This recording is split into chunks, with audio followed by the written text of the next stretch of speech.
ओम नमः शिवाय। ओम नमः शिवाय। दोस्तों, आप सभी का आपके अपने चैनल में एक बार फिर से बहुत स्वागत है। आपका बहुत आभार है। आप जो प्यार सपोर्ट आपके अपने चैनल को प्रदान कर रहे हैं, आपका दिल से बहुत धन्यवाद। बाबा भोलेनाथ आपको हमेशा अच्छा रखे, खुश रखे, हमारी बस यही दुआ है। बहुत जल्दी मैं अपना व्यक्तिगत नंबर आपके लिए जारी करने वाला हूँ। सीधे आप मुझसे बात कर पाएंगे। कोई फीस, कोई चार्जेस उसका नहीं होगा। आपको केवल अपना जन्म तारीख, जन्म समय, जन्म स्थान पता होना चाहिए। और अगर ये नहीं भी पता है तो आप अपनी प्रश्न कुंडली से अपने प्रश्नों के जवाब प्राप्त कर सकते हैं। लेकिन तब तक आपको चैनल को सब्सक्राइब करना है और कमेंट्स में ओम नमः शिवाय लिखना है। और जो भी आपका मन हो, वीडियो कैसा लगा ज़रूर हमें बता के जाएं कि वीडियो कैसा लगा।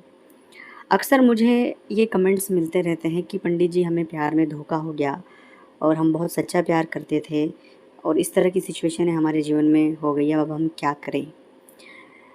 तो प्यार के विषय पर एक ही बात जो सबसे महत्वपूर्ण है कि जो बाहरी व्यक्ति, कोई अन्य व्यक्ति जब भी किसी को समझाता है, समझ पाना बहुत टफ है। मैं पहले ये बात क्लियर कर देना चाहता हूँ, क्योंकि प्यार संवेदना, भावनाओं का विषय और आस्था का विषय है, न कि किसी भी तरह से उसे कोई भी व्यक्ति उसके साथ न्याय कर सकता है या जस्टिस कर सकता है। पर हम कुछ चीज़ों को समझ सकते हैं। उन चीज़ों को समझने के बाद शायद हम हमारे जीवन में किसी तकलीफ या परेशानी से, खासकर इन भावनात्मक रूप से, बच सकते हैं। यही उद्देश्य से मैं यह वीडियो आपके लिए बना रहा हूँ, जिससे कि अगर आप किसी सच्चा प्यार करते हो तो बहुत सी चीज़ें आपकी क्लियर हो जाएगी। सबसे पहली और मुख्य बात कि प्यार जो है वो बंधन नहीं है। बंधन का मतलब ये है कि कई बार मैंने कई सारे कपल्स को देखा है, कई सारे प्यार करने वाले लोगों को देखा है, उनमें बंदिशें होती है। मतलब बंदिशें इस तरह की होती है कि वहाँ क्यों गए आप, वहाँ से किससे बात की, ऐसा क्यों हुआ, वो हुआ। इतने सारे जो चीज़ें हैं, देखिए, केयर करना एक अलग विषय है, सावधानी रखना एक अलग विषय है, लेकिन हर एक बात में जो हमारी एक आज़ादी, हमारी एक फ्रीडम है, हम जिसको भी जो करना चाहते हैं अपने तरीके से मदद करना चाहते हैं वो, तो उन सभी चीज़ों में जो एक पॉइंट आ जाता है, डॉट, जो रुकावट जिसे कहते हैं।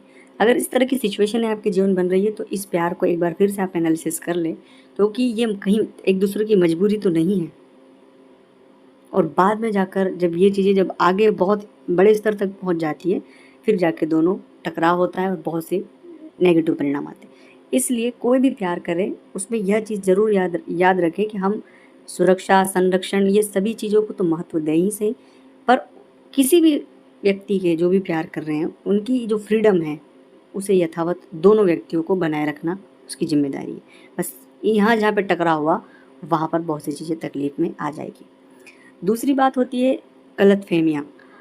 अगर आपको यकीन है तो बहुत अच्छी बात है, लेकिन गलतफहमियाँ जो हैं वो एक दूसरे में अ, कई सारी तकलीफ़ें डाल सकती है। इसलिए गलतफहमियाँ किसी भी व्यक्ति द्वारा, जब हम किसी से प्यार करते हैं तो जो भी बात हो आमने-सामने हो, उससे डायरेक्टली बात हो, दोनों बैठकर चीज़ों को समझकर सॉर्ट आउट किया जाए। दूसरा व्यक्ति, किसी ने कुछ अपने तरीके से बताया, इसने कुछ अपने तरीके से बताया और दोनों के बीच तनाव एक माहौल हो गया और समझ ही नहीं आई कि सच था क्या। ये ऐसी सिचुएशनों को हमेशा इस तरह से हैंडल किया जाए। और ज़्यादातर परेशानी अगर हो रही है तो इसी तरह की सिचुएशनों से परेशानियाँ हो रही है। तीसरी और मुख्य बात होती है अ, प्यार के संदर्भ में कि चीज़ों को देख नहीं पाना। हम ऐसे कहते हैं कि लोग प्यार में अंधे हो जाते हैं। उसका ये मतलब नहीं कि अंधे हो जाते हैं, उसका मतलब ये है कि वो चीज़ों को सही तरीके से ऑब्ज़र्व नहीं। तो अपने प्यार में चीज़ों को ऑब्ज़र्व करना मत भूलिए। सब चीज़ों को सही तरीके से समझना ज़रूरी है। ओम नमः शिवाय।